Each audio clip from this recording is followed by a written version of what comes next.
Good morning my dear students, welcome to K classes online. I am Kishan Babariya. तो अत्यारे આપણે 11 science ની અંદર યુનિટ નંબર 4 છે પ્લાન્ટ ફિઝિયોલોજી, વનસ્પતિ દેહ ધર્મ વિદ્યા। તો આપણે એની અંદર અત્યાર સુધીમાં આપણે ચેપ્ટર 11 છે, 12, 13 અને 14 આપણે કમ્પ્લીટ કરી ચૂક્યા છીએ અને અત્યારે ચેપ્ટર 15 છે, આપણે એની શરૂઆત પણ આપણે કરી ચૂક્યા છીએ। ક્લિયર? તો નેક્સ્ટ વીક સુધીમાં મે બી તમને ચેપ્ટર 15 છે કમ્પ્લીટ થઈ જશે અને એના પછી નેક્સ્ટ વીકની અંદર મે બી તમારે યુનિટ નંબર 1 છે આપણે એની શરૂઆત કરશું। તો યુનિટ નંબર 1 ની અંદર 1, 2, 3 અને 4, પછી યુનિટ નંબર 2 ની અંદર 5, 6, 7 એવી રીતે આપણે ચેપ્ટર છે આપણે કમ્પ્લીટ કરશું। ક્લિયર? અને આપણે ઓલરેડી આપણે ડિસ્કશન કરી ચૂક્યા છીએ કે આ ચેપ્ટરમાંથી ઓછામાં ઓછા આપણે 2 થી 3 એમસીક્યુ પૂછાય છે અને આપણે આ ચેપ્ટર છે એનસીઈઆરટી સિવાયનો એક પણ એમસીક્યુ પૂછાતા નથી। ક્લિયર? તો આપણે આ ચેપ્ટરની અંદર આપણે કોન્સેપ્ટ ક્લિયર કરવા માટે જ આપણે અમુક જ જગ્યાએ આપણે જો એવું લાગશે તો જ આપણે એનસીઈઆરટી સિવાયથી આપણે ડિસ્કશન આપણે કરશું, નહીં તો પછી આપણે એનસીઈઆરટી તો છે જ, તો આપણે એ પ્રમાણે જ આપણે ડિસ્કશન આપણે કરશું। તો આપણે આ ચેપ્ટરની અંદર અત્યાર સુધીમાં આપણે 2 લેક્ચર આપણે કમ્પ્લીટ કર્યા છે અને આપણે વાત કરવામાં આ ચેપ્ટરની અંદર વૃદ્ધિ શું છે, વિકાસ શું છે, આપણે ઓલરેડી આપણે ડિસ્કશન આપણે કરી ચૂક્યા છીએ। ક્લિયર? તો આપણે આજે આપણે નેક્સ્ટ શું જોવાનું છે, તો આપણે વાત કરીએ કે વનસ્પતિને કયા કયા પરિબળોની જરૂર પડે, કે વનસ્પતિને કયા કયા ઘટકો છે એની જરૂર પડે જેથી વનસ્પતિની વૃદ્ધિ અને વિકાસ થાય। ક્લિયર? પાણી છે, ખનિજ તત્વો છે, પછી ઘણા બધા જે તત્વો છે એના વિશે આપણે ડિસ્કશન આપણે કરશું। ક્લિયર? તો આપણે આજે આપણે લેક્ચર શરૂ કરી એની પહેલા લાસ્ટ લેક્ચરમાં આપણે શું ડિસ્કશન કરેલું હતું એનું એક રિવિઝન કરીએ અને પછી આપણે આગળ વધીએ। તો લાસ્ટ લેક્ચરમાં આપણે ડિસ્કશન કરેલું હતું કે તમને વનસ્પતિની અંદર તમને વિકાસ કરતી મુખ્યત્વે એક જ પેશી તમને જોવા મળે। ક્લિયર? કઈ પેશી આવે? વર્ધનશીલ પેશી। કઈ આવે? વર્ધનશીલ પેશી। જો વર્ધનશીલ પેશી પ્રકાંડના ટોચના ભાગે હશે તો પ્રકાંડનો વિકાસ થશે। ક્લિયર? મૂળના ટોચના ભાગે હશે તો મૂળનો વિકાસ થશે। પ્રકાંડના અથવા મૂળના બે સાઈડમાં હશે તો વનસ્પતિના પ્રકાંડ અથવા મૂળમાં તમને ઘેરાવો રહેશે। ક્લિયર? તો આપણે એ પોઈન્ટ આપણે ઓલરેડી ડિસ્કશન આપણે કરી ચૂક્યા છીએ। પછી આપણે ડિસ્કશન કરેલું હતું કે આપણે વનસ્પતિની વૃદ્ધિ માપન કરવા માટે કયા કયા પરિબળો આપણે જોવા મળે। ક્લિયર? કયા પરિબળોને આપણે આધાર રાખી આપણે એનું વનસ્પતિની વૃદ્ધિ થાય છે કે નથી થતી આપણે ચેક કરી શકીએ। ક્લિયર? તો એની અંદર ક્યાં ક્યાં આવે? એક તો વનસ્પતિનું સામાન્ય વજન આવે। ક્લિયર? પછી વનસ્પતિમાં શુષ્ક વજન, ક્ષેત્રફળ, કદ અને કોષોની સંખ્યા। તો આની અંદર જો તમને વધારો કરવામાં આવે તો આપણે શું કહી શકીએ કે વનસ્પતિની વૃદ્ધિ અને વિકાસ થાય છે। ક્લિયર? પછી આપણે એક ડિસ્કશન કરેલું હતું કે મકાઈનો મૂળનો છોડ છે। ક્લિયર? મકાઈના છોડનું મૂળ છે એ એક કોકો બરોબર છે 1 કલાકની અંદર 17,500 નવા કોષો બનાવી શકે। ક્લિયર? એક કોષ છે 1 કલાકની અંદર બીજા 17,500 કોષ બનાવી શકે ને આપણે શેના થઈ? કોષોની સંખ્યામાં વધારો થયો। ક્લિયર? તો સંખ્યામાં વધારો થાય તેને શું કહેવામાં આવે? વનસ્પતિની વૃદ્ધિ કહેવામાં આવે। ક્લિયર? પછી આપણે તરબૂચના કોષો છે। ક્લિયર? આપણે વાત કરવામાં આવે 1 કલાકની અંદર 3,50,000 એટલે કે 3.5 લાખ ગણો છે પોતાના કદમાં વધારો કરે। ક્લિયર? તો આ શું થઈ ગયું? કદ થઈ ગયું। ક્લિયર? તો વનસ્પતિ એવું નથી કે વનસ્પતિની ઊંચાઈ વધે તો જ વનસ્પતિ છે એનો વિકાસ થશે, એવું નથી। વનસ્પતિની સંખ્યા, કોષોની સંખ્યા વધે તો પણ વિકાસ થશે, વનસ્પતિના કોષનું કદ વધશે તો પણ વનસ્પતિનો વૃદ્ધિ અને વિકાસ થતો જોવા મળશે। ક્લિયર? પછી આપણે ડિસ્કશન કરેલું હતું કે વૃદ્ધિ છે અને આ માટે મુખ્યત્વે તમને 3 બરોબર છે સ્ટેજ તમને જોવા મળે। ક્લિયર? તો પહેલો સ્ટેજ કયો આવે? આપણે વાત કરવામાં આવે તો પહેલા સ્ટેજની અંદર તમને વર્ધનશીલ તબક્કો આવે। ક્લિયર? એના પછી વિસ્તરણ તબક્કો આવે અને એના પછી તમને પરિપક્વન તબક્કો તમને ગણવામાં આવે। ક્લિયર? તો આપણે વૃદ્ધિ માટે તમને 3 તબક્કા તમને જોવા મળે। ક્લિયર? એક તો કયો? વર્ધમાન તબક્કો, વિસ્તરણ તબક્કો અને છેલ્લો છે પરિપક્વન તબક્કો। ક્લિયર? તો આપણે ઓલરેડી ડિસ્કશન કરી ચૂક્યા છીએ। આ એક વનસ્પતિ કોષ છે, એ વનસ્પતિ કોષનું કોષ વિભાજન થશે એટલે તમને 2 કોષ તમને બનશે। ક્લિયર? આ શું છે? આ તમને વર્ધનશીલ કોષો છે અને આ કયો છે? તમને આપણે વાત કરવામાં આવે કે વિશિષ્ટ કોષ છે। ક્લિયર? એનું વિશિષ્ટ કાર્ય કરવા માટે રૂપાંતર થયું। ક્લિયર? આ વિશિષ્ટ કોષ છે શું કરશે? પોતાના કોષના કદમાં વધારો કરશે। ક્લિયર? એટલે શું થયું? એનું વિસ્તરણ કરશે। ક્લિયર? અને પછી શું થશે? એનું પરિપક્વન એટલે કે એક વિશિષ્ટ કોષની અંદર એનું રૂપાંતર કરવામાં આવશે તો એને શું કહેવામાં આવે? પરિપક્વન તબક્કો કહેવામાં આવે। તો ક્લિયર? તો કોષની વૃદ્ધિ છે મુખ્યત્વે તમને 3 તબક્કા તમને જોવા મળે। પછી આપણે ડિસ્કશન કરેલું હતું કે વનસ્પતિની વૃદ્ધિ છે ક્લિયર એ તમને મુખ્યત્વે બે રીતે થઈ શકે, એક તો આંકડાકીય વૃદ્ધિ અને બીજી છે ભૌમિતિક વૃદ્ધિ ક્લિયર। તો આપણે ઓલરેડી ડિસ્કશન કરી ચૂક્યા છીએ કે વનસ્પતિ છે ક્લિયર, તો એક કોષ છે એનું કોષ વિભાજન થશે એટલે એક વર્ધનશીલ પેશીનું કોષ બનશે અને એક છે એ તમને પરિપક્વ કોષોની અંદર વહી જશે। આ પાછો થશે તો આપણું વર્ધનશીલ પેશી અને બીજો છે પરિપક્વ કોષની અંદર વહી જશે ક્લિયર। તો જેમ જેમ તમે એક કોષ જેમ કોષ વિભાજન થતું જશે એમ શું થશે, એક કોષ છે એમાં વધારો થતો જાય છે ક્લિયર। તો આ શું થઈ ગયું, અહીંયા તમને 2 કોષ જોવા મળે છે, એના પછી 3, પછી 4, 5 અને 6 એવી રીતે તમને કોષ તમને જોવા મળશે ક્લિયર।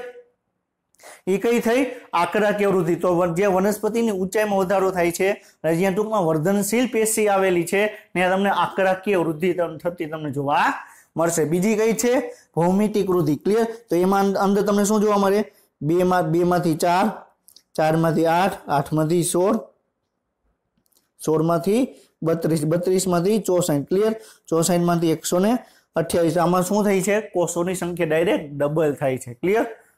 તેનો મીનિંગ શું થશે કે ભૌમિતિક કોષ વિભાજન છે ક્લિયર, એ તમને ક્યાં જોવા મળશે કે જ્યાં ભ્રૂણનું નિર્માણ થતું હશે ક્લિયર ત્યાં તમને ભૌમિતિક કોષ વિભાજન જોવા મળશે, ભૌમિતિક વૃદ્ધિ જોવા મળશે અને જ્યાં વનસ્પતિની ઊંચાઈ વધતી હશે ત્યાં તમને આંકડાકીય વૃદ્ધિ થતી જોવા મળશે ક્લિયર।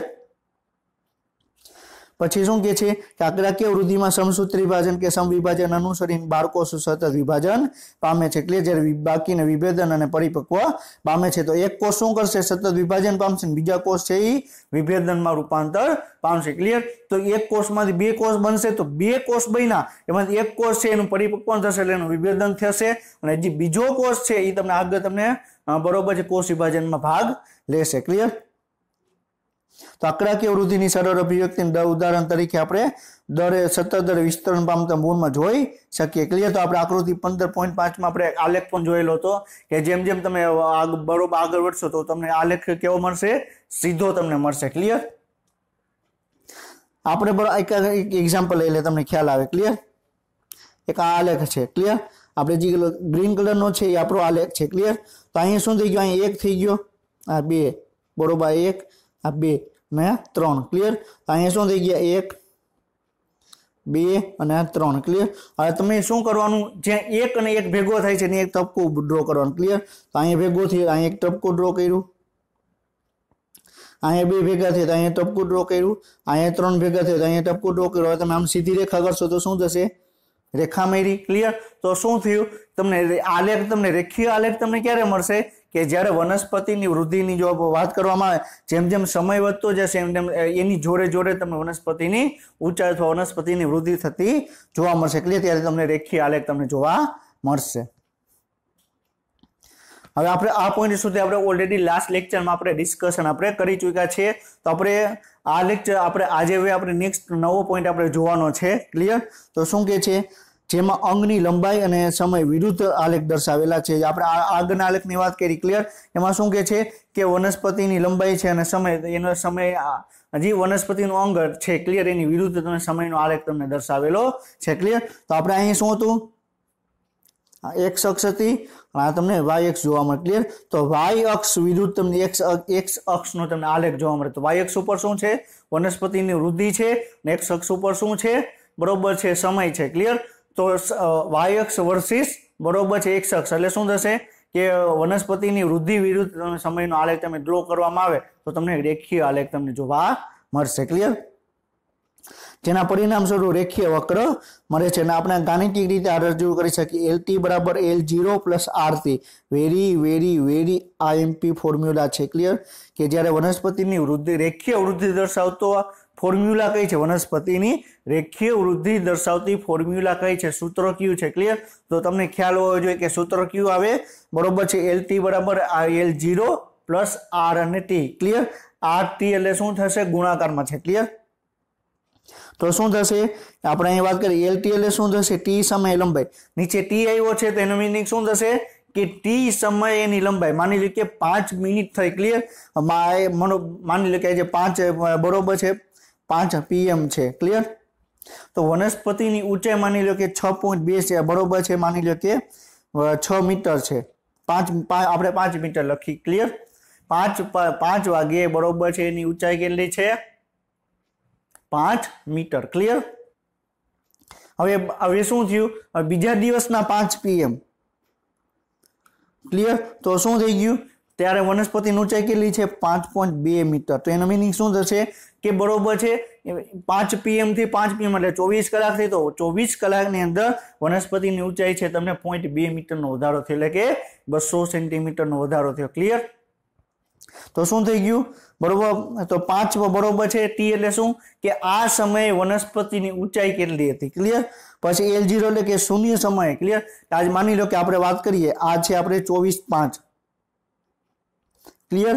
આ છે 25/5। ક્લિયર। તો શું થઈ ગયું કે 24/5 એ 5 વાગે બરોબર વનસ્પતિની ઊંચાઈ હતી એને આપણે 0 ગણવાની। ક્લિયર।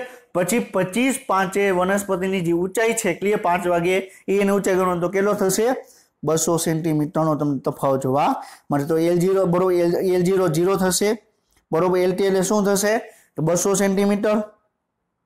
ક્લિયર। R એટલે શું વૃદ્ધિ દર બરોબર છે કે એકમ સમયમાં એની વૃદ્ધિ કેટલી તમને જોવા મળે। ક્લિયર। અને એના પછી તમને શું જોવા T એટલે સમય। ક્લિયર। તો આ ફોર્મ્યુલા યાદ રાખવાની છે, LT બરાબર L0 પ્લસ RT। ક્લિયર। તો આપણે આ શેની વાત કરીએ, આંકડાકીય હોય તો। ક્લિયર। તો આપણે ભૌમિતિકની વૃદ્ધિમાં શું થાય તે આપણે જોઈએ। ક્લિયર। તો મોટાભાગના તંત્રોમાં પ્રારંભિક વૃદ્ધિ તમને ધીમી જ હોય છે અને તેના પછી વૃદ્ધિ દરમાં ઝડપથી વધારો થાય છે। ક્લિયર। તો એ શું કહેવા માંગે છે, હવે આપણે વાત કરીએ। ક્લિયર। આ એક કોષ હતા એમાંથી 2 બન્યા, 2 માંથી 4 બન્યા, 4 માંથી 8 બન્યા, 8 માંથી 16, પછી 16 માંથી બરોબર છે આપણે અહીંથી આપણે આવી ડિટેલ લઈ લઈએ 32, 32 માંથી 64, 64 માંથી 128। ક્લિયર। હવે અહીંયા શું થયું, એક કોષ વિભાજન થયું, અહીં એક કોષ વિભાજન થયું, અહીંયા બરોબર વિભાજન થયું, પાછું વિભાજન થયું। તો અહીંયા એક વખત કોષનું વિભાજન થયું તો 1 માંથી 2 નું રૂપાંતર થયું।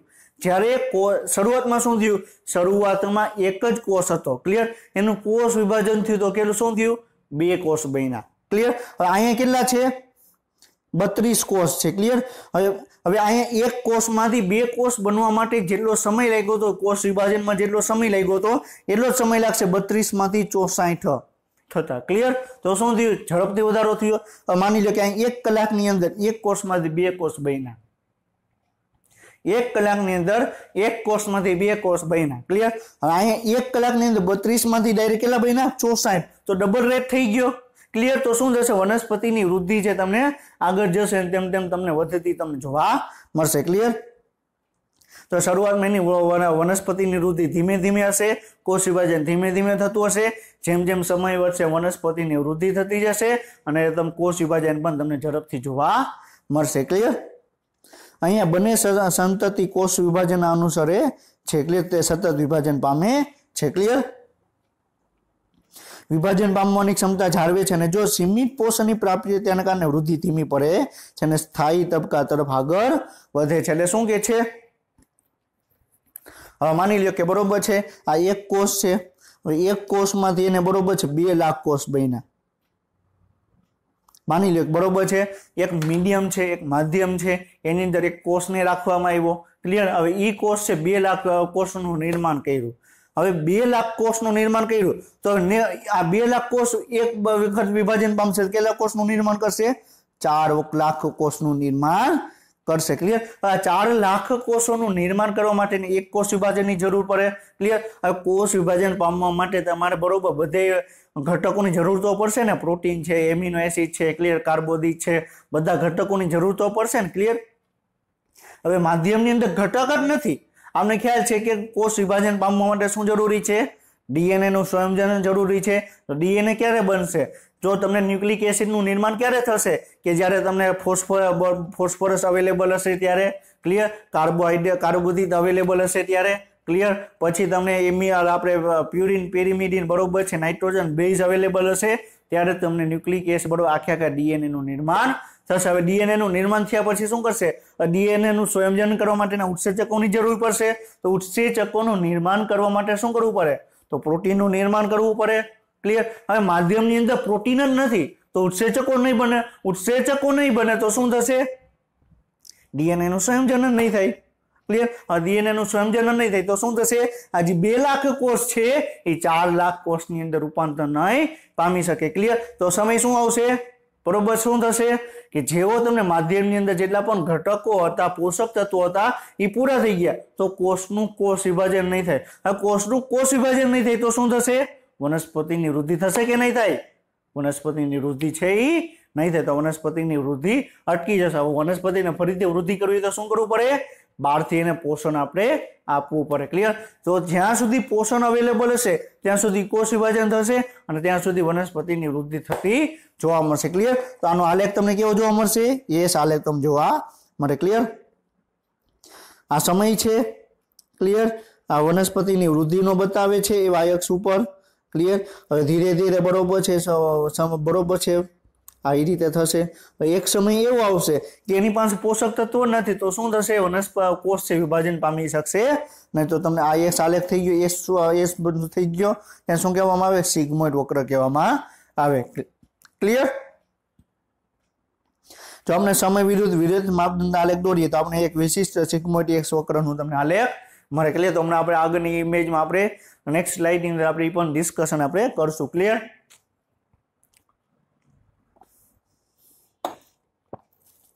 તો આનો મીનિંગ શું થયો કે જો વનસ્પતિની ભૌમિતિક વૃદ્ધિ જોવા મળે તો તમને આલેખ કેવો જોવા મળે સિગ્મોઇડ આલેખ ક્લિયર। વનસ્પતિની આંકડાકીય વૃદ્ધિ જોવા મળે તો કેવો આલેખ જોવા મળશે રેખીય આલેખ ક્લિયર। નીટનો ક્વેશ્ચન છે તમને ખ્યાલ હોવો જોઈએ ક્લિયર। તમે જોઈ શકો તમને કેવો આલેખ છે સિગ્મોઇડ આલેખ તમને જોવા મળે છે।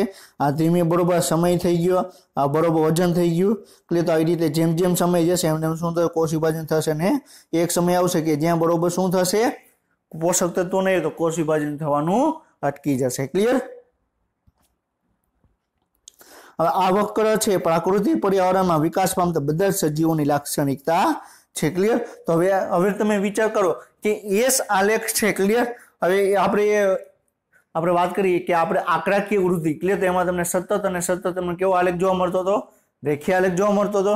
જેટલા બધા સજીવો છે ક્લિયર એમાં જે કોષ વિભાજન થાય છે ક્લિયર કે જે ગર્ભની અંદર જે કોષ વિભાજન થાય છે તમને કેવું જોવા મળે ભૌમિતિક જોવા મળે અને મોટા ભાગના સજીવોની અંદર બરોબર છે તમને સિગ્મોઇડ આલેખ જોવા મળે। શું કામ કારણ કે એક સમય તો એવો આવશે ને કે જેમાં પોષક તત્વોનું બરોબર છે ઘટી જશે ક્લિયર। તો પોષક તત્વો ઘટી જશે તો શું થશે વનસ્પતિની વૃદ્ધિ અટકી જશે અથવા વનસ્પતિની વૃદ્ધિ છે તમને સીમિત થઈ જશે ક્લિયર।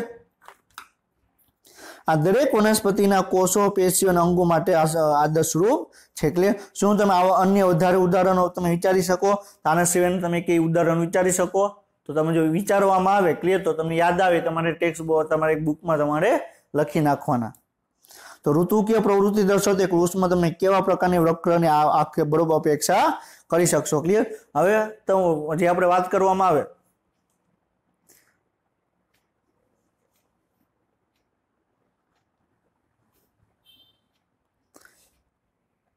બરોબર આપણે વાત કરવામાં આવે તો શું કે છે કે આપણે જે વાત કરવામાં આવે કે ઋતુકીય પ્રવૃત્તિ એટલે કે શું કે જે 12 માસ જોવા મળતી નથી વનસ્પતિ કે જે આપણે ઋતુ પ્રમાણે જે આપણે ઉગાડીએ છીએ છોડ તેમાં તમને કેવો આલેખ તમને જોવા મળે તમારે વિચારવાનો છે ક્લિયર।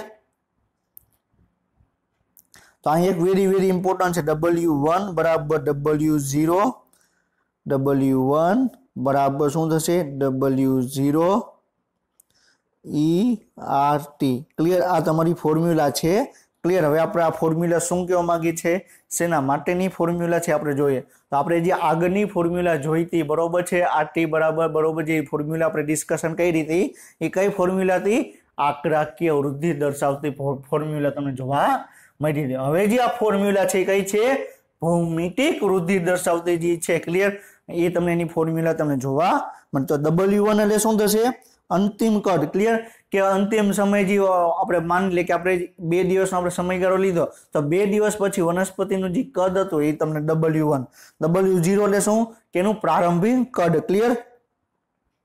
R એટલે શું થશે વૃદ્ધિ દર ક્લિયર કે કેટલું એનું વૃદ્ધિ દર તમને જોવા મળે એકમ સમયમાં કેટલી એની વૃદ્ધિ થાય ક્લિયર। T એટલે વૃદ્ધિ બરોબર સોરી બરોબર T એટલે વૃદ્ધિ સમય ક્લિયર એટલે કેટલા સમય માટેની વૃદ્ધિ થઈ ક્લિયર। E એટલે પ્રાકૃતિક લઘુ ગુણકનો આધાર ક્લિયર। તો આપણે તમને ખ્યાલ હશે કે E બરાબર શું થાય આપણે નોર્મલ તમે ફિઝિક્સમાં ભણ્યા હશો E બરાબર hc/λ क्लियर। तो शू थयुं ई इज बरोबर छे ए समप्रमाणमां 1/λ। क्लियर। तो शू थई गयुं तो ई छे ई लेम्डाना समप्रमाणमां छे, ऊर्जा छे तरंग लंबाईना व्यस्त प्रमाणमां छे। क्लियर। આપણે અહીં HC શું છે બરોબર છે આપણો અચળાંક છે, તો આપણે જે E છે પણ આપણે એક અચળાંક સ્વરૂપે આપણે ગણી શકીએ। ક્લિયર।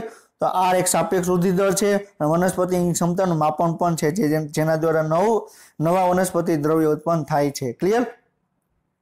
आर એટલે શું થશે કે આજની આપણે અહીંયા જે આર છે ક્લિયર આ આર ની વાત કરવામાં આવે છે આ છે ક્લિયર એ શું કહે છે કે જે એકમ વનસ્પતિની ક્ષમતાનું માપન થાય છે ક્લિયર કે વનસ્પતિની ક્ષમતા કેટલી છે કે 1 મિનિટની અંદર વનસ્પતિ 1 કલાકની અંદર તો 1 દિવસની અંદર વનસ્પતિ છે કે કેટલું એનું બરોબર કદ છે વધારી શકે ક્લિયર અને W1 છે અંતિમ કદ છે અને W છે પ્રારંભિક કદ પર આધારિત છે ક્લિયર। હવે અહીં જો IMP છે W1 છે ક્લિયર ये શું છે W0 ઉપર આધાર રાખે ક્લિયર। જો W0 જો બરોબર છે હશે નહીં તો W1 થશે નહીં થાય ક્લિયર। પ્રારંભિક કદ જ નહીં ખબર હોય તો તમે અંતિમ કદ તમે શોધી શકવામાં પ્રોબ્લેમ થશે ક્લિયર। તો W1 છે ને W0 ઉપર એનો આધાર રાખવો પડે ક્લિયર।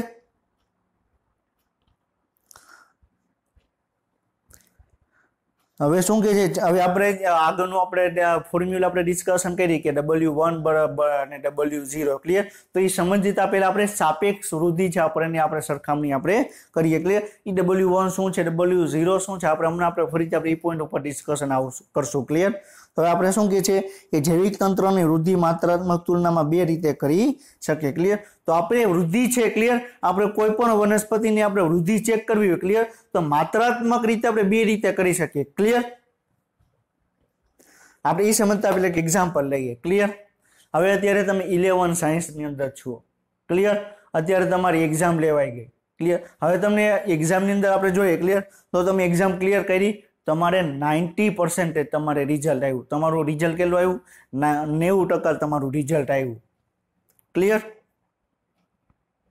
સમજાયું। હવે તમારા ક્લાસમેટ તમારા બીજા ઘણા બધા ક્લાસમેટ છે, તમારો એક ફ્રેન્ડ છે એનું રિઝલ્ટ આવ્યું 95% ક્લિયર। ત્રીજો એક ફ્રેન્ડ છે એનું રિઝલ્ટ આવ્યું 85% ક્લિયર। તમે તમારું ખુદનું રિઝલ્ટ કેટલું આવ્યું 90%, પણ જ્યારે તમે બીજા સાથે સરખામણી કરો છો તમે 95 ની જોડે તમે સરખામણી કરો છો તો એનો મીનિંગ શું થયો કે એના કરતાં મારું રિઝલ્ટ ઓછું આવ્યું। તમે 85 વાળાની આ સરખામણી કરશો તો શું થશે એની સરખામણીમાં મારું રિઝલ્ટ વધારે આવ્યું, પણ હું એકેયની જોડે સરખામણી કરતો નથી, મારું રિઝલ્ટ કેટલું આવ્યું 90%, હું શાબાશ હોશિયાર છું ક્લિયર। તમે બીજાની એ સરખામણી કરશો તો તેમ લાગશે હું નબળો છું, પણ તમે ખાલી પોતાનું તમે રિઝલ્ટ જોશો તો શું લાગશે હું હોશિયાર છું ક્લિયર। તો આવી જ રીતે વનસ્પતિની વૃદ્ધિ તમારે ચેક કરવી હોય તો તમે બે રીતે કરી શકો।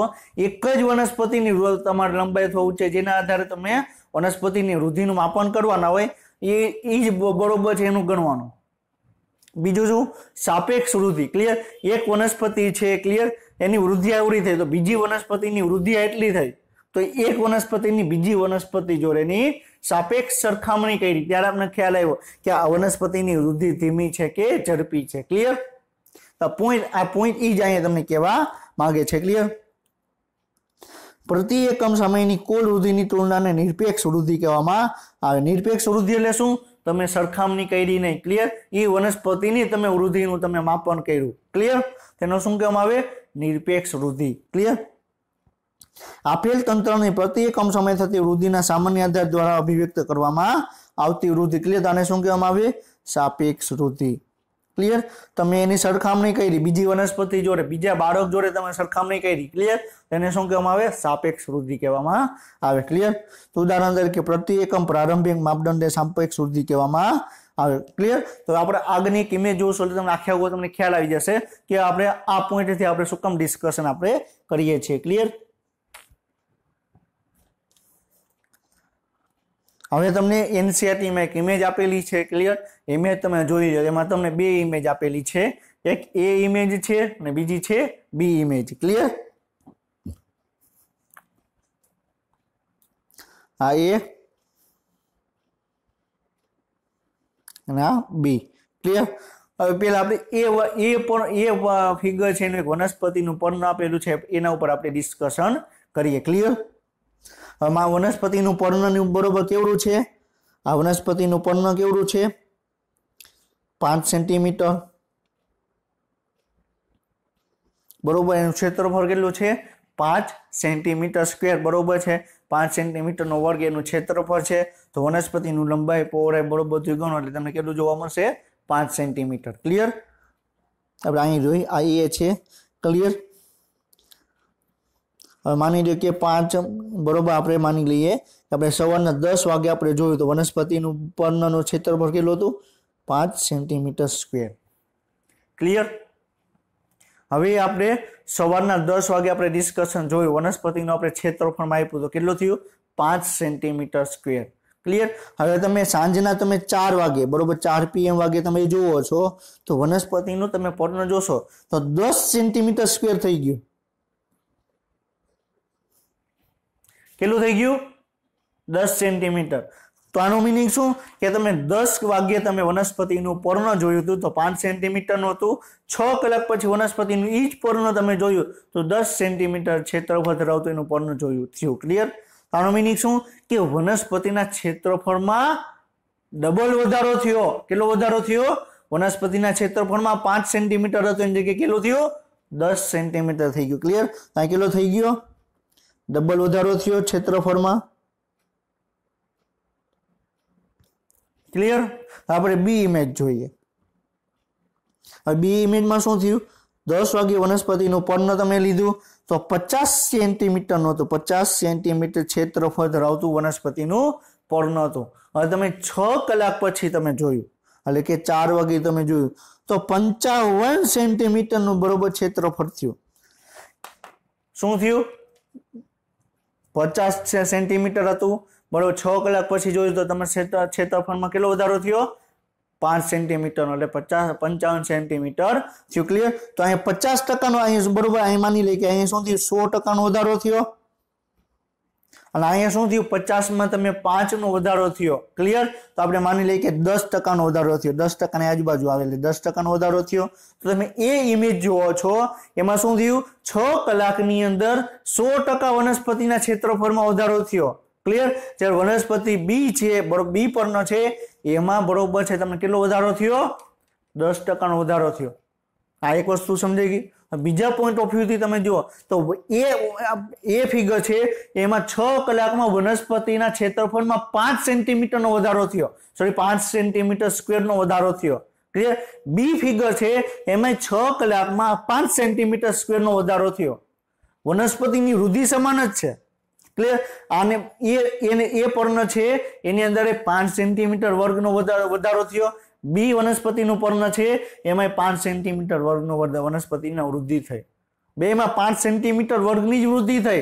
क्लियर। मतलब बेनी सापेक्ष तमे जुओ तो आमां 100% वनस्पतिनी वृद्धि थशे आमां 10% वनस्पतिनी वृद्धि थशे। क्लियर। तो शुं थयुं हवे तमे विचार करो तो पेला बेमां 5 सेंटीमीटर थयुं। हवे आनी अंदर W1 કેટલું હતું આની અંદર W1 કેટલું હતું આ W1 સોરી આ W0 ના શું થઈ ગયું W1 આ શું થઈ ગયું W0 W1। આનો મીનિંગ શું કે W1 છે એ W0 ઉપર આધાર રાખે છે। એ ફિગર છે એમાં W0 કેટલું હતું 5 સેન્ટીમીટર। ક્લિયર।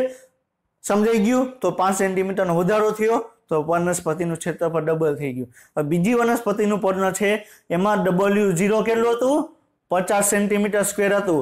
W1 કેટલું થયું 55 સેન્ટીમીટર સ્ક્વેર। બેમાં તફાવત તો 5 સેન્ટીમીટર સ્ક્વેરનો જ છે। બેમાં વધારો 5 સેન્ટીમીટર સ્ક્વેરનો જ વધારો થયો। ક્લિયર। તો આના ઉપરથી આપણે શું જાણવા મળ્યું કે W1 છે એ W0 ઉપર આધાર રાખે। ક્લિયર।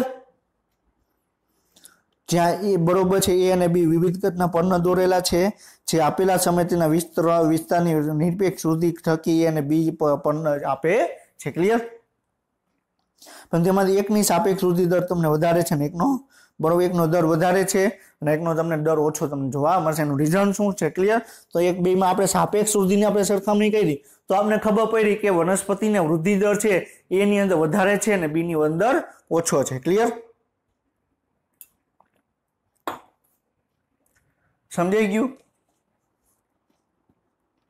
હવે વૃદ્ધિ માટેની પરિસ્થિતિઓ ક્લિયર। તો આપણે મેઇન આપણે આ જોવાનું છે કે વનસ્પતિની વૃદ્ધિ માટેની પરિસ્થિતિઓ તમને કઈ કઈ જોવા મળે। તો આપણે ખ્યાલ છે કે વનસ્પતિને વૃદ્ધિ કરવી હશે ક્લિયર તો કયા કયા પ્રકારની જરૂર શું જરૂર પડશે। એક તો પાણીની જરૂર પડશે ક્લિયર।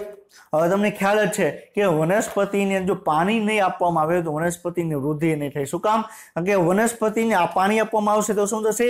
વનસ્પતિની કેન્દ્રીય રસ્તાની અંદર પાણીનો ભરાવો થશે અને એના સાઇઝમાં વધારો થશે, કદમાં વધારો થશે, એટલે કે વનસ્પતિની વૃદ્ધિ થશે ક્લિયર। પછી વનસ્પતિને પોતાની ચયાપચય ક્રિયા કરવા માટે ઉત્સેચકોની જરૂર પડે, રાસાયણિક પ્રક્રિયાની જરૂર પડે। તો ઉત્સેચકો અને રાસાયણિક પ્રક્રિયાને કાર્ય કરવા માટે પણ પાણીની જરૂર પડે ક્લિયર। તો પાણી વિના વનસ્પતિની વૃદ્ધિ છે તમને અશક્ય તમને જોવા મળશે ક્લિયર। બીજો છે ઓક્સિજન ક્લિયર। હવે આ શું છે? હવે આપણે ખ્યાલ છે કે આપણે કોઈ પણ પદાર્થ આપણે કોઈ પણ કોષની અંદર કોઈ પણ આપણે ઓક્સિડેશન કરવું હશે તો શું કરવું પડશે? આપણે ઓક્સિજનની જરૂર પડશે। કોઈ પણ પદાર્થમાં આપણે બરોબર ઉર્જા મેળવવી હશે ક્લિયર તો આપણે ઓક્સિજનની જરૂર પડશે ક્લિયર। તો આપણે વનસ્પતિ આપણે શું કરીએ છીએ? આપણે ખ્યાલ છે કે વનસ્પતિની અંદર દિવસ દરમિયાન પ્રકાશની હાજરીમાં પ્રકાશ સંશ્લેષણ થાય છે અને રાત્રે પ્રકાશ સંશ્લેષણ થતું નથી ક્લિયર।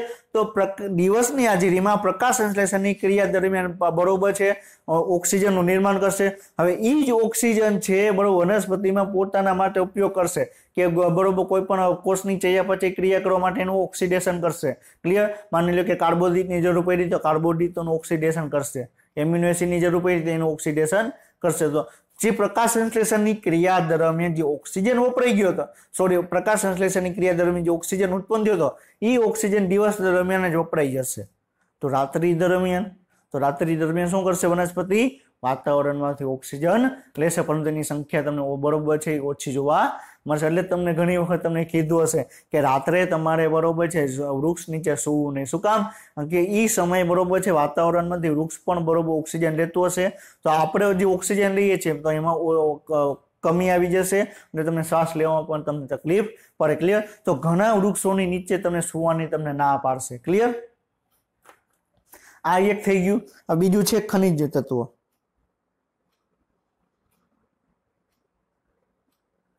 શું છે?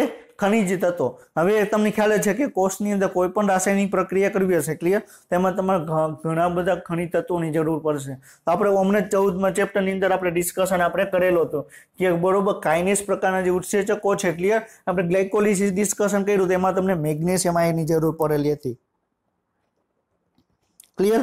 તો તેમાં ખનિજ તત્વો એટલે તમે કોઈ પણ રાસાયણિક પ્રક્રિયામાં સહ ઉત્સેચક તરીકે પણ તમને કાર્ય કરશે ક્લિયર। તો આવક તમને ઘણા બધા તમને પરિબળો છે ક્લિયર કે વનસ્પતિની વૃદ્ધિ માટે તમને આવશ્યક છે। તો આપણે એના વિશે આપણે ડિસ્કશન આપણે કરવાનું છે ક્લિયર। તો આપણે પહેલું શું આપેલું છે બરોબર છે પાણી। તમે જોઈ શકો કે વનસ્પતિને તમને પાણી પ્રોવાઈડ કરવામાં આવે છે ક્લિયર। તો વનસ્પતિને આપણે વાત કરવામાં વનસ્પતિની વૃદ્ધિ માટે આપણે પાણીની આવશ્યકતા તમને જોવા મળશે ક્લિયર। પછી આપણે ખનિજ તત્વોની વાત કરી ક્લિયર। તો આપણે જો એક ખનિજ તત્વ આપણે નહીં આપવામાં આવે તો વનસ્પતિમાં તમને અલગ અલગ અસર તમને જોવા મળશે। આપણે ઓલરેડી આપણે 12મા ચેપ્ટરની અંદર આપણે ડિસ્કશન આપણે કરી ચૂક્યા છીએ। જો નાઇટ્રોજનની ઉણપ હશે તો તમને આ પ્રકારના લક્ષણો જોવા મળશે। નેક્રોસિસ શું છે ક્લોરો બરોબર છે એ આપણે બધું આપણે ઓલરેડી ડિસ્કશન આપણે ચેપ્ટર 12ની અંદર આપણે કરી ચૂક્યા છીએ ક્લિયર। હવે આપણે એનસીઈઆરટીમાં પાછા જોઈએ તો તમે શા માટે આ લખવાનો પ્રયત્ન નથી કરતા કે વનસ્પતિની વૃદ્ધિ માટે જરૂરી પરિસ્થિતિ વિશે તમે શું વિચારો છો ક્લિયર। તો તમને ખ્યાલ હોવો જોઈએ કે વનસ્પતિની વૃદ્ધિ માટે કેટલા પરિબળોની તમને જરૂર છે ક્લિયર। આ સૂચિમાં પાણી બરોબર છે આપણે ડિસ્કશન કર્યું, ઓક્સિજન પણ ડિસ્કશન કર્યું, પોષક તત્વો છે પણ આપણે ડિસ્કશન આપણે કર્યું ક્લિયર। પછી વનસ્પતિના કોષો છે કોષ વિસ્તરણ દ્વારા પોતાના કદમાં વધારો કરીને વૃદ્ધિ પામે છે જેના માટે પાણીની જરૂરિયાત હોય છે। આ પોઈન્ટ પણ આપણે ડિસ્કશન કર્યો કે વનસ્પતિનું વિસ્તરણ કરવા માટે બરોબર કેન્દ્રીય રસધાની અંદર પાણી અંદર દાખલ થશે અને વનસ્પતિનું કોષ પોતાનું કદ વધારશે ક્લિયર। પછી કોષોની આસુનતા પણ વૃદ્ધિ વધારો કરે છે જેથી કોઈ વનસ્પતિની વૃદ્ધિ અને તે પછીનો વિકાસ તેમાં રહેલા પાણીની સ્થિતિ સાથે સંકળાયેલો છે ક્લિયર। તો જો વનસ્પતિની અંદર જેટલું પાણી વધારે છે તો વનસ્પતિની વૃદ્ધિ તમને વધારે પ્રમાણમાં જોવા મળશે, પરંતુ ફૂલ પાણી આપવામાં આવે તો પણ વનસ્પતિની વૃદ્ધિ અટકી જશે કે આપણે ખ્યાલ છે ક્લિયર। વૃદ્ધિ માટે આવશ્યક ઉત્સેચકોની ક્રિયાશીલતા માટે પાણી એક માધ્યમ પૂરું પાડે છે। તો ત્યારે આપણે પાણીની જ આપણે આવશ્યકતા ડિસ્કશન કરીએ છીએ કે ઉત્સેચકોની ક્રિયાશીલતા માટે પાણીની જરૂર છે, આસુનતા જાળવી રાખવા માટે પાણીની આવશ્યકતા છે, વનસ્પતિને પોતાના કદમાં વધારો કરવા માટે પણ પાણીની આવશ્યકતા છે। ક્લિયર। પછી શું આવ્યું? ઓક્સિજન। તો ઓક્સિજન વૃદ્ધિ પ્રક્રિયાઓ માટે આવશ્યક ચયાપચય ઉર્જા મુક્ત કરવા માટે મદદરૂપ છે। ક્લિયર। તો આપણે વાત કરી કે આપણે કોઈ પણ ઘટક છે, ક્લિયર, એમાં આપણે ઓક્સિડેશન કરીને આપણે એમાંથી ઉર્જા મેળવીએ છીએ। તો ચયાપચય ઉર્જા મુક્ત કરવા માટે બરોબર છે આપણે ઓક્સિજનની આવશ્યકતા રહેશે। ક્લિયર। પછી વનસ્પતિઓ દ્વારા પોષક દ્રવ્ય, ગુરુ તેમજ લઘુ પોષક તત્વોની જરૂરિયાત જીવરસના સંશ્લેષ અને ઉર્જાના સ્ત્રોતના સ્વરૂપમાં કાર્ય કરે। ઉર્જાના સ્ત્રોતમાં કયું આવશે? ફોસ્ફરસ। કઈ રીતે ફોસ્ફરસ આવશે? ઉર્જા શેનું બનેલું છે? એટીપી। એટીપી નું ફૂલ ફોર્મ શું થશે? Adenosine triphosphate. એની અંદર તમને 3 ફોસ્ફેટ ગ્રુપ આવેલા હશે। ક્લિયર। તો એનો મીનિંગ શું થશે કે કાર્ય કરવા માટે જ બરોબર ઉર્જાની જરૂર, ફોસ્ફરસની જરૂર। પણ જો તમે વનસ્પતિને ફોસ્ફરસ નહીં આપો તો શું થશે? શું થશે? કાર્ય એટીપી નું નિર્માણ નહીં થાય। એટીપી નું નિર્માણ નહીં થાય તો કોઈ પણ કાર્ય વનસ્પતિ કરી શકશે નહીં। ક્લિયર। તો વધુમાં દરેક વનસ્પતિ સજીવો તેની વૃદ્ધિ માટે ઇષ્ટતમ તાપમાનનો ગાળો પણ આવશ્યક છે। ક્લિયર। તો તાપમાન પણ જરૂરી છે। ક્લિયર। આપણી ડિસ્કશન આપણે કરતા ભૂલી ગયા તાપમાન। ક્લિયર। હવે તમને ખ્યાલ છે કે આપણે અત્યારે આપણે સૌરાષ્ટ્રની વાત કરવામાં આવે, ક્લિયર, તો સૌરાષ્ટ્રની અંદર આપણે અત્યારે ઘઉં છે, કપાસ છે, મગફળી છે, આપણે એનું વાવેતર આપણે કરીએ છીએ। પરંતુ ઘઉં, કપાસ, મગફળી, ક્લિયર, એને તમે જમ્મુ કાશ્મીરમાં જઈને તમે ઉગાડો તો ઊગશે નહીં ઉગે। શું કામ? કારણ કે એના તાપમાન ઓછું છે। હજી વાત જમ્મુ કાશ્મીરને એ સાઈડ તમને હજી સફરજન ઉગે છે, એ સફરજનને તમે અહીંયા ઉગાડી શકશો નહીં ઉગાડી શકો। શું કામ? કારણ કે અહીં તાપમાન છે તમને વધારે છે। ક્લિયર। તો વનસ્પતિની વૃદ્ધિ માટે તાપમાન પણ જરૂરી છે, પણ એક સ્પેસિફિક તાપમાનનો ગાળો તમને જરૂરી છે। ક્લિયર। આ તાપમાન કોઈ પણ પ્રકારની વિસંગતતા તેમની ઉત્તરજીવિતા માટે હાનિકારક બની શકે। એટલે તો હમણાં આપણે ડિસ્કશન આપણે કર્યું। તો આ સાથે પર્યાવરણને સંકેતો જેવા કે પ્રકાશ તેમજ ગુરુત્વાકર્ષણ પણ વૃદ્ધિની કેટલીક અવસ્થાઓ તબક્કાને અસર પહોંચાડે। પ્રકાશ આપને ખ્યાલ છે, જો વનસ્પતિને પ્રકાશ આપવામાં આવે તો વનસ્પતિની બરોબર છે વૃદ્ધિ તમને થતી જોવા મળશે। આપણે આગળ ડિસ્કશન કરશું। જો વનસ્પતિને વધારે સમય આપણે પ્રકાશ આપવામાં આવે, ક્લિયર, તો શું કહેવામાં આવે? દીર્ઘ દિવસી વનસ્પતિ કહેવામાં આવે। કેવી? દીર્ઘ દિવસી। બરોબર છે। દીર્ઘ એટલે શું? વધારે, દિવસ એટલે લાંબો। તો તમને લાંબો દિવસ ક્યારે થશે? ઉનાળામાં થશે। ઉનાળામાં વધારે પ્રમાણમાં તમને સૂર્યપ્રકાશ જોવા મળે। એટલે શું કહેવાય? જે વનસ્પતિને લાંબો સમય સુધી પ્રકાશ મળતો રહે એવી વનસ્પતિને દીર્ઘ દિવસી વનસ્પતિ કહેવામાં આવે। બીજી કઈ છે? લઘુ દિવસી। લઘુ એટલે ઓછું, ક્લિયર, અને દિવસ એટલે ઓછો। તો બરોબર છે, દિવસ દરમિયાન ઓછો પ્રકાશ મળે તો કઈ ઋતુમાં ઓછો પ્રકાશ મળશે? શિયાળામાં। બરોબર, શિયાળામાં તમને એકદમ દિવસ છે તમને નાનો જોવા મળશે। ક્લિયર। 6, 6:15 વાગે સૂર્યાસ્ત થઈ જતો હશે। એટલે જ્યારે ઉનાળામાં તમને 7, 7:30 વાગ્યાનો સૂર્યાસ્ત તમને થશે। ક્લિયર। તો આ તમને આ પરિબળ પણ તમને અસર કરશે। ક્લિયર। ગુરુત્વાકર્ષણ હવે આપણે વાત કરીએ। ક્લિયર। તો આ વનસ્પતિ છે, ક્લિયર, આ વનસ્પતિના મૂળ છે। ક્લિયર। તો આપણે આ શું કહીએ કે વનસ્પતિના મૂળને શું કરવું પડશે? વનસ્પતિના મૂળને ગુરુત્વાકર્ષણની દિશામાં વિકાસ પામશે।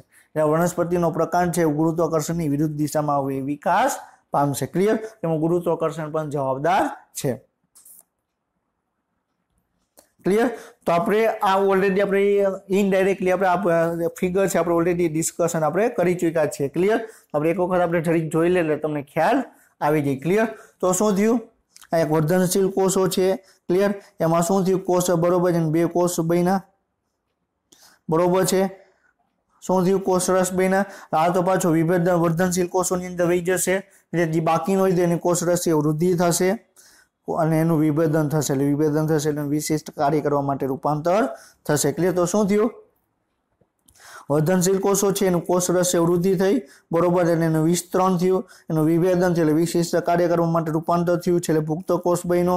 ક્લિયર। અને કોષ છે, ક્લિયર, એ જે હંમેશા જીવિત નહીં રહે, ક્યારેક ને ક્યારેક એની ડેથ થઈ જશે, એનું મૃત્યુ થઈ જશે। એટલે એનું બરોબર છે કોષનું મૃત્યુ થઈ ગયું। ક્લિયર। તો કોષ વિભાજન તમને ક્યાં જોવા મળશે? વર્ધનશીલ કોષોથી કોષીય વૃદ્ધિ સુધી એનું કોષ વિભાજન તમને જોવા મળશે। ક્લિયર। तो આપણે ઓલરેડી આ પોઈન્ટ આપણે ઇનડાયરેક્ટલી આપણે ડિસ્કશન આપણે કરી ચૂક્યા છીએ। ક્લિયર। હવે એના પછીનું જોવાનું છે વિભેદન, નિર્વિભેદન અને પુનઃવિભેદન। ક્લિયર। આ શબ્દ વેરી વેરી આઈએમપી છે। ક્લિયર। આના ઉપર તમે બરોબર ફોકસ કરજો। ક્લિયર।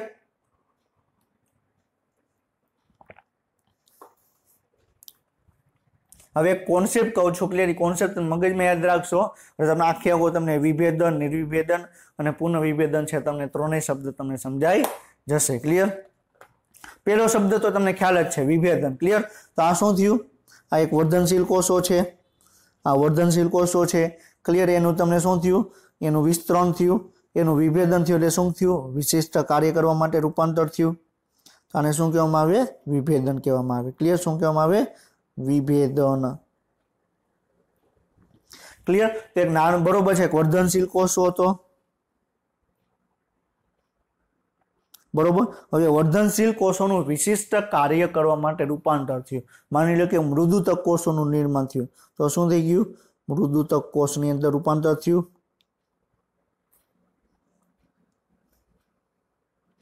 ક્લિયર। તો આને શું કહેવામાં આવે? વિભેદન કહેવામાં આવે। ખ્યાલ આવ્યો? વિભેદન એટલે શું? કે વિશિષ્ટ કાર્ય કરવા માટે રૂપાંતર થયું અને શું કહેવામાં આવે? વિભેદન થયું। ક્લિયર। તો હવે આપને ખ્યાલ છે કે જ્યારે વનસ્પતિનું વિભેદન થશે ત્યારે વનસ્પતિનો એક કોષ છે, કોષ વિભાજન પામવાની ક્ષમતા છે ગુમાવી દેશે। તો એક વખત મૃદુતક કોષોનું નિર્માણ થયું। ક્લિયર। એ મૃદુતક કોષો છે એ તમને એનું કોષ વિભાજન નહીં થઈ શકે। ક્લિયર। આ વાત સમજાઈ ગઈ? એને શું કહેવામાં આવે? વિભેદન થયું। ક્લિયર। હવે માની લો કે વનસ્પતિની બરોબર છે વર્ધનશીલ પેશીનું નિર્માણ થયું, એમાંથી વિભેદન થયું એટલે મૃદુતક પેશી, સ્થૂળકોણક પેશી એવી ઘણી બધી પેશીનું નિર્માણ થયું અને વનસ્પતિની ઊંચાઈ વધી। ક્લિયર। તો વનસ્પતિની ઊંચાઈ વધે તો આપણે શું કહેવામાં આવે? વનસ્પતિની પ્રાથમિક વૃદ્ધિ થશે। ક્લિયર। વનસ્પતિની દ્વિતીયક વૃદ્ધિ એટલે શું થશે? કે વનસ્પતિના ઘેરાઓ છે એને બરોબર છે પહેરાશે એટલે એની જાડાઈ વધશે। હવે જ્યારે વનસ્પતિની દ્વિતીય વૃદ્ધિ શરૂ થશે, વનસ્પતિની દ્વિતીય વૃદ્ધિ શરૂ થશે ત્યારે શું થશે?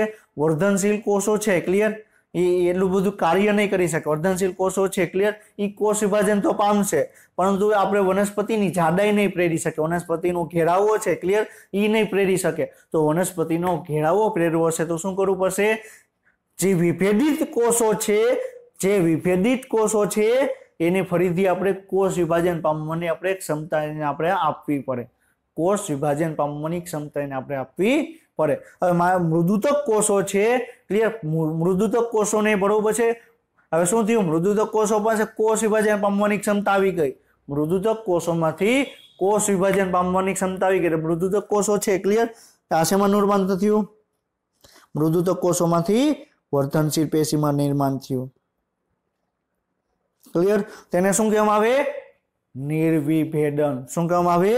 નિર્વિભેદન। ક્લિયર। તો એક વખત મૃદુતક કોષો બની ગયો તો વનસ્પતિની પ્રાથમિક ઊંચાઈ બરોબર પ્રાથમિક વૃદ્ધિ થશે। હવે જ્યારે વનસ્પતિને દ્વિતીયક વૃદ્ધિ કરવી હશે, ક્લિયર, જ્યારે વનસ્પતિને દ્વિતીયક વૃદ્ધિ કરવી હશે તો જે મૃદુતક કોષો છે, જે સ્થૂળકોણક કોષો છે એનું ફરીથી તમને વર્ધનશીલ પેશીમાં રૂપાંતર થશે અને ક્યારે વર્ધનશીલ પેશીમાં રૂપાંતર પામશે? એની કોષ વિભાજન પામવાની ક્ષમતા છે ફરીથી પ્રાપ્ત કરશે। ક્લિયર। કોષ વિભાજન પામવાની ક્ષમતા ફરીથી પ્રાપ્ત કરશે તો એનો મીનિંગ શું થશે? નિર્વિભેદન થયું। ક્લિયર। સમજાઈ ગયું? બીજો શબ્દ સમજાઈ ગયો। હવે ત્રીજો શબ્દ, ક્લિયર, હવે વર્ધનશીલ પેશીમાં ફરીથી મૃદુતક પેશીમાંથી બરોબર વર્ધનશીલ પેશીનું નિર્માણ થશે ક્યારે? જ્યારે વનસ્પતિની દ્વિતીય વૃદ્ધિ થતી હશે ત્યારે। ક્લિયર। હવે વનસ્પતિની દ્વિતીય વૃદ્ધિ થઈ ગઈ, ક્લિયર। આ જે વર્ધનશીલ પેશી છે, ક્લિયર, આ વર્ધનશીલ પેશી છે, તમને ખ્યાલ છે કે વર્ધનશીલ પેશીનું કોષ વિભાજન થશે તો શું થશે? બે કોષોનું નિર્માણ પામશે, ક્લિયર, એક આ કોષ અને એક આ કોષ, ક્લિયર। તો એક તો વિભેદન પામશે, ક્લિયર, અને બીજું શું કરશે? બરોબર છે એનું શું જોવા મળશે? કે તમને કોષ છે એનું વર્ધનશીલ પેશી હશે, ક્લિયર, એટલે શું થશે? એનું કોષ વિભાજન જોવા મળશે। તો અહીંયા શું થયું? ફરીથી વિભેદન થયું। જે આપણે વાત કરવામાં આવે જે વર્ધનશીલ કોષ હતું એનું ફરીથી એનું વિભેદન કરવામાં આવ્યું તો શું થયું? પુનઃવિભેદન। ક્લિયર। તો વર્ધનશીલ પેશી છે, ક્લિયર, એનું ફરીથી મૃદુતક પેશીમાં નિર્માણ થયું તેને શું કહેવામાં આવે? પુનઃવિભેદન કહેવામાં આવે। ક્લિયર। સમજાઈ ગયું? તો વિભેદન બરોબર છે, નિર્વિભેદન અને ફરીથી તમને પુનઃ વિભેદન, તો તમને 3 શબ્દ તમને ખ્યાલ હોવો જોઈએ. ક્લિયર? જે વનસ્પતિની પ્રાથમિક વૃદ્ધિ થતી હશે તે વનસ્પતિમાં તમને વિભેદન તમને જોવા મળશે. હવે જ્યારે વનસ્પતિની દ્વિતીયક વૃદ્ધિ થતી હશે ત્યારે મૃદુતક કે સ્થૂળકોણક પેશીમાંથી કોષ વિભાજન પામવાની ક્ષમતા આવશે એટલે તમને નિર્વિભેદન તમને જોવા મળશે. હવે નિર્વિભેદન થશે એટલે શું થશે? એક વર્ધનશીલ કોષો હશે, 2 કોષ વિભાજન પામશે એટલે શું થશે? એક વર્ધનશીલ કોષો અને બીજું છે વિભેદિત કોષોનું નિર્માણ કરશે તો પુનઃ વિભેદન થશે. ક્લિયર? તો તમને 3 સ્ટેપ તમને જોવા મળે. આ 3 શબ્દ શું છે એ તમને ખ્યાલ હોવો જોઈએ. ક્લિયર? તો શું કે છે? મૂળ અને પ્રકારની અગ્રીય વર્ધનશીલ પેશી અને એધામાંથી ઉદ્ભવ પામેલા કોષો એધા વિભેદિત થાય છે અને વિશિષ્ટ કાર્ય રજૂ કરવા માટે પરિપક્વ બને છે. પરિપક્વ તરફ આગળ વધવાની કોષોની આ ક્રિયાવિધિને શું કહેવામાં આવે? વિભેદન કહેવામાં આવે. ક્લિયર? તો વર્ધનશીલ કોષોનું વિશિષ્ટ કાર્ય કરવા માટે રૂપાંતર થાય છે તેને શું કહેવામાં આવે? વિભેદન કહેવામાં આવે છે. શું કહેવામાં આવે છે? વિભેદન કહેવામાં આવે છે. ક્લિયર? હવે તમને ખ્યાલ હોવો જોઈએ નિર્વિભેદન એટલે શું થશે કે પાછી પૂર્ણ કોષ વિભાજન પામવાની ક્ષમતા છે ફરીથી પ્રાપ્ત કરશે. ક્લિયર?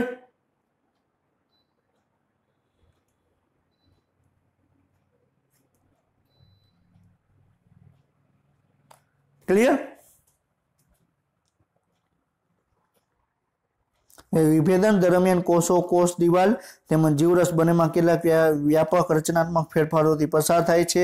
ક્લિયર? ઉદાહરણ તરીકે જળવાહિનીના ઘટક સ્વરૂપે કોષો પોતાનો જીવરસ ગુમાવે અને તેમાં એક પણ મજબૂત સ્થિતિસ્થાપક લિગ્નોસેલ્યુલસની બનેલી દ્વિતીય કોષ દિવાલ વિકાસ કરે છે. ક્લિયર? તો આપણે ઓલરેડી ચેપ્ટર 8 ની અંદર ડિસ્કશન કરી ચૂક્યા છીએ કે પ્રાથમિક કોષ દિવાલ, દ્વિતીય કોષ દિવાલ. તો પ્રાથમિક કોષ દિવાલ એટલે શું થશે? એની અંદર કોષ દિવાલ છે મેઇનલી તમને સેલ્યુલોસની બનેલી હશે. ક્લિયર? દ્વિતીય કોષ દિવાલ એટલે શું? એની અંદર લિગ્નિનનું તમને સ્થૂલન જોવા મળે તો લિગ્નિન સ્થૂલન તમને કોષ દિવાલ જોવા મળે. ક્લિયર? અને એક વસ્તુ યાદ રાખજો, જ્યારે વનસ્પતિનું બરોબર છે લિગ્નિનનું આપણે વાત કરવામાં આવે કે આપણે ઘણા બધા સુબેરીન છે, ક્લિયર, લિગ્નિન છે, એ શું કરશે? દ્વિતીય કોષ દિવાલનું નિર્માણ કરશે. અને જ્યારે વનસ્પતિના કોષ દિવાલમાં સુબેરીન છે બરોબર દ્રવ્યોનું નિર્માણ થશે એટલે વનસ્પતિ કોષ છે એ મૃત્યુ પામશે. ક્લિયર? સુબેરિન જ્યારે વનસ્પતિ કોષની કોષ દિવાલમાં જમા થશે એટલે વનસ્પતિ કોષનું મૃત્યુ થશે. ક્લિયર? તો શું અહીંયા શું કહે છે કે દ્વિતીય કોષ દિવાલનું નિર્માણ થાય છે કોના દ્વારા? લિગ્નોસેલ્યુલર એટલે કે લિગ્નિન સેલ્યુલોસ દ્વારા થાય છે. ક્લિયર? જે લાંબા અંતર સુધી ઊંચા તણાવમાં પણ પાણીનું વહન કરવા માટે યોગ્ય છે. ક્લિયર? તો હવે અહીંયા બરોબર એક પાઇપ છે. ક્લિયર? અહીંયા શું થઈ ગયું? લિગ્નો આખો વનસ્પતિના કોષો છે. ક્લિયર? આવી રીતે. ક્લિયર? હવે અહીંયા શું થઈ ગયું? આખે કોઈ દ્વિતીય કોષ દિવાલ બની ગયેલી છે. ધીરે ધીરે જે કોષ ઉપર નીચેનો છે ભાગ, ક્લિયર, એ તૂટી જશે. આખે પાઇપની જેમ રચના થઈ જશે. ક્લિયર? તમે વનસ્પતિના દેહના વિવિધ અંતસ્થ રચના કે લાક્ષણિકતાઓ તેમજ તેઓ દ્વારા રજૂ થતા સંબંધિત કાર્યો વિશે બરોબર આપણે પ્રયત્ન કરવાનો છે. ક્લિયર? આપણે ઓલરેડી આપણે ચેપ્ટર 6 ની અંદર આપણે ડિટેલમાં આપણે ડિસ્કશન કરશું. ક્લિયર? કે જલવાહિની શું છે, અનવાહિની શું છે, ક્યાં ઘટકો છે. ક્લિયર? જલવા બરોબર છે, ચાલની નલિકા શું છે. ક્લિયર? આપણે બધું આપણે ડિટેલમાં આપણે ચેપ્ટર 6 ની અંદર આપણે ડિસ્કશન આપણે કરશું. ક્લિયર? વનસ્પતિઓ બીજી એક રસપ્રદ ઘટના દર્શાવે છે કે જીવંત વિભેદિત કોષો કે જેઓ કેટલીક પરિસ્થિતિમાં વિભાજનની ક્ષમતા ગુમાવે છે તે ફરીથી પુનઃ પ્રાપ્ત કરી શકે છે. આ ઘટનાને નિર્વિભેદન કહેવામાં આવે. ક્લિયર? તો વિભાજન પામવાની ક્ષમતા ગુમાવી દીધી છે ફરીથી પ્રાપ્ત થાય અને શું કહેવામાં આવે? નિર્વિભેદન કહેવામાં આવે. ક્લિયર? ઉદાહરણ તરીકે વર્ધનશીલ પેશીઓ જેવી કે આંતરકુલીય એધા તોક્ષેતાનું પ્રમાણપૂર્ણ રીતે વિભેદન પામેલા મૃત કોષોમાંથી થાય છે. ક્લિયર? તો આંતરપુલીય એધા છે એટલે કે શું કે જલવાહિની છે, અનવાહિની છે, તો પુલીય એધા થઈ ગઈ તો એની વચ્ચે એક બરોબર એક કોષોનું એક સ્તર આવેલું હોય એને બરોબર છે આંતરપુલીય એધા કહેવામાં આવે. ટોક્સ એધા એટલે શું કે આપણે વનસ્પતિને આપણે બહારનું જે તમને કવચ તમને જોવા મળે કે આપણે એને લાકડા કલરનું જોવા મળે. ક્લિયર? કથ્થાઈ રંગનું તમને જોવા મળે. આપણે ઉપરનું પર કહીએ ટૂંકમાં. ક્લિયર? તો એ શું થઈ ગયું? તો આપણે વનસ્પતિના લાકડાની આપણે છાલ કહીએ. ક્લિયર? તો એ શું થયું? ટોક્સેઇધા થઈ ગયું. ક્લિયર? આ વિભેદન પામેલા મૃદુતક કોષોમાંથી થાય છે. ક્લિયર? તો કોષો મૃદુતક કોષો છે એમાં ફરીથી ટોક્સેઇધા આંતરકુલીય કોષોની અંદર રૂપાંતર પામશે. ક્લિયર? આ દરમિયાન કેટલીક વર્ધનશીલ પેશીઓ વિભાજનક્ષમ બની કોષો ઉત્પન્ન કરે છે કે જે ફરી એકવાર વિભાજનની ક્ષમતા ગુમાવે છે પરંતુ વિશિષ્ટ કાર્ય કરવા માટે પરિપક્વ બને છે અને પુનઃ વિભેદિત થઈ જાય છે। ક્લિયર? તો આપણે એટલું યાદ રાખવાનું બરોબર। એક વખત કોષ વિભાજન થઈ ગયું, એક વખત વિભાજન પામવાની ક્ષમતા ગુમાવી દીધી તો શું થઈ ગયું? વિભેદન બરોબર। ફરીથી ક્ષમતા પ્રાપ્ત કરે વિભાજન પામવાની તો પુનર્વિભેદન। ક્લિયર? સોરી આપણે બરોબર છે। અને જ્યારે ફરીથી આપણે સોરી બરોબર છે આ વાત કરીએ। ક્લિયર? કે આપણે ફરીથી વિભેદન પામે તો શું કહેવામાં આવે? પુનઃવિભેદન કહેવામાં આવે। ક્લિયર? તો વિભેદન, નિર્વિભેદન, પુનઃવિભેદન। ક્લિયર? એક વખત ક્ષમતા ગુમાવી દીધી વિભેદન, ફરીથી ક્ષમતા પ્રાપ્ત કરી નિર્વિભેદન। ક્લિયર? ફરીથી ગુમાવી દીધી પુનઃવિભેદન। ક્લિયર?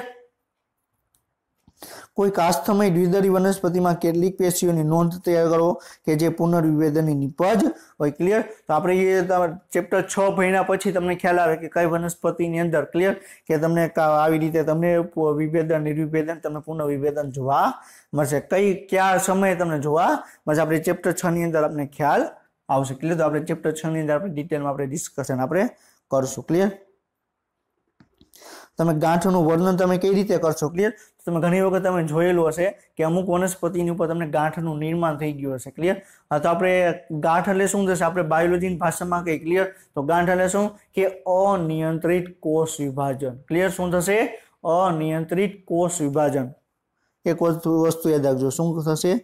અનિયંત્રિત કોષ વિભાજન અને શું કહેવામાં આવે? ગાંઠ કહેવામાં આવે। ક્લિયર? જે વનસ્પતિ પેશી સંવર્ધન દરમિયાન પ્રયોગશાળાની નિયંત્રિત પરિસ્થિતિમાં વિભાજન કરી શકે છે તો તેને શું કહેવામાં આવે? ક્લિયર? તો આપણે વનસ્પતિને આપણે જ્યારે પ્રયોગની અંદર લેબોરેટરીની અંદર જ્યારે આપણે એક્સપેરિમેન્ટ કરતા હોય ક્લિયર ત્યારે આ તમને આ ઘટના તમને જોવા મળે છે। ક્લિયર? તો આને શું કહેવામાં આવે? આને આપણે એક પ્રકારે આપણે ગાંઠ કહી શકીએ। ક્લિયર? તો શું છે એ આપણે ડિટેલમાં આપણે ડિસ્કશન કરશું ને તમે નેક્સ્ટ લેક્ચરમાં તમે જ્યારે અટેન્ડ કરો ત્યારે એક વસ્તુ યાદ રાખજો કે કોષ વિભાજન વાળો ખાલી તમે એક જે 10મું ચેપ્ટર છે ને એક ઓવરવ્યૂ તમે જોઈ લેજો।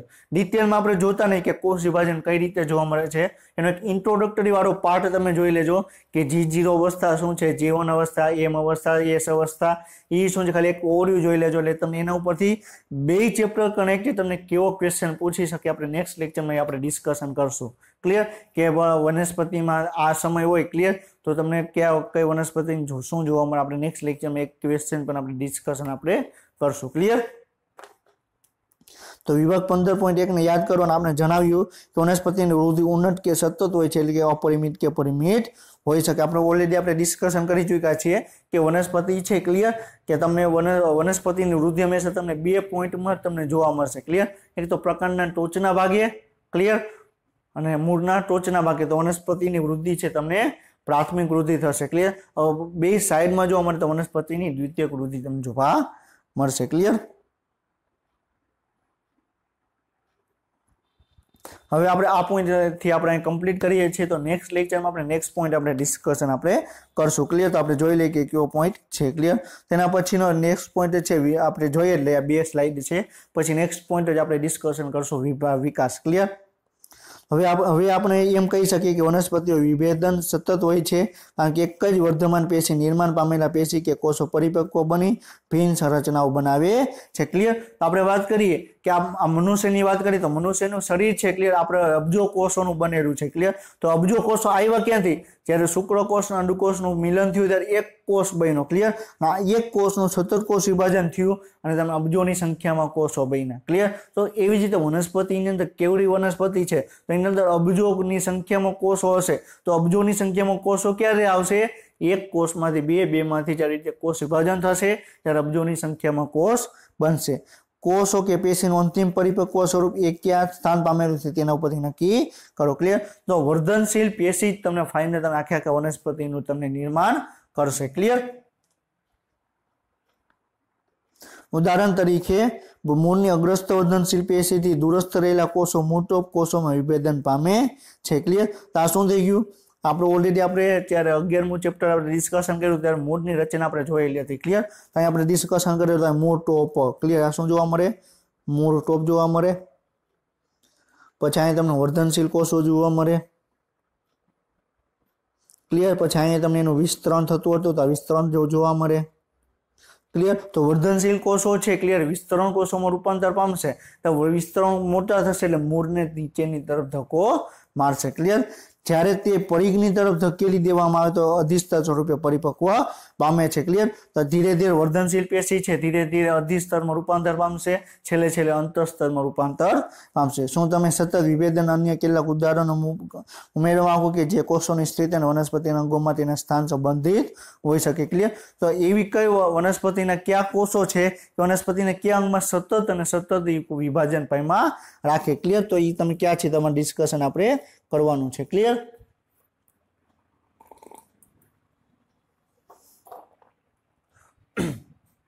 तो આપણે આજનો લેક્ચર અહીં કમ્પ્લીટ કરીએ છીએ। ક્લિયર। અને નેક્સ્ટ લેક્ચરમાં આપણે વિકાસ શું છે ડેવલપમેન્ટ શું છે એના વિશે આપણે ડિસ્કશન આપણે કરશું। ક્લિયર। તો આપણે આજનો લેક્ચર અહીં કમ્પ્લીટ કરીએ છીએ।